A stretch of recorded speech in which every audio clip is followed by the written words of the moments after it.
Hello all, welcome back to snack and meal. இன்னைக்கான recipe ஹெல்த்தியான முருங்கைக்கீரை பொரியல் தான். இந்த ரெசிபிக்கு கடாயில் 1 டேபிள் ஸ்பூன் எண்ணெய், ஒரு பெரிய வெங்காயத்தை கட் பண்ணி சேர்த்துக்கோங்க. இது கூடவே 7 பல் பூண்டை பொடியாக நறுக்கி சேர்த்துக்கோங்க. ஒரு பச்சை மிளகாய் சேர்த்து நல்லா வதக்கிக்கோங்க. 3 பிஞ்ச் அளவுக்கு உப்பு சேர்த்து வெங்காயத்தை நல்லா வதக்கிக்கோங்க.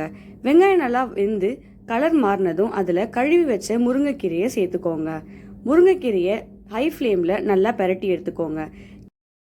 5 நிமிஷத்துக்கு நல்லா பெரட்டிக்கோங்க. கீரை அதோட அளவில் பாதியாக வரும்போது அதில் 1/4 கப் அளவு தண்ணி சேர்த்து மிக்ஸ் பண்ணிக்கோங்க. கீரை நல்லா உதிரியாக வரணும்னா இப்படி நல்லா கொத்தி விட்டுக்கோங்க. 5 நிமிஷத்துக்கு லோ ஃப்ளேமில் மூடி போட்டு வேக வைங்க. இடையில கிளறி விடுங்க, இல்லைன்னா அடி பிடிச்சிரும். கீரை நல்லா வெந்து தண்ணி எல்லாம் வத்துனதும் அதில் 1/4 கப் அளவு துருவி வச்ச தேங்காவை சேர்த்து மிக்ஸ் பண்ணிக்கோங்க. நல்லா கிளறி விட்டு இறக்கிடுங்க. அவ்வளோதான், ஈஸியான ஹெல்த்தியான முருங்கைக்கீரை பொரியல் ரெடி. இந்த ரெசிபி எப்படி இருக்குன்னு ட்ரை பண்ணி பார்த்துட்டு கமெண்ட்ல சொல்லுங்க. இந்த வீடியோ உங்களுக்கு பிடிச்சிருந்தா லைக் பண்ணுங்க, சப்ஸ்கிரைப் பண்ணுங்க. இந்த வீடியோவை உங்க ஃப்ரெண்ட்ஸ் அண்ட் ஃபேமிலிக்கு ஷேர் பண்ணுங்க. ஏன்னா any one can cook. Thanks for வாட்சிங் ஸ்நாக் அண்ட் மீல். உங்களை அடுத்த வீடியோவில் சந்திக்கிறேன். பாய்.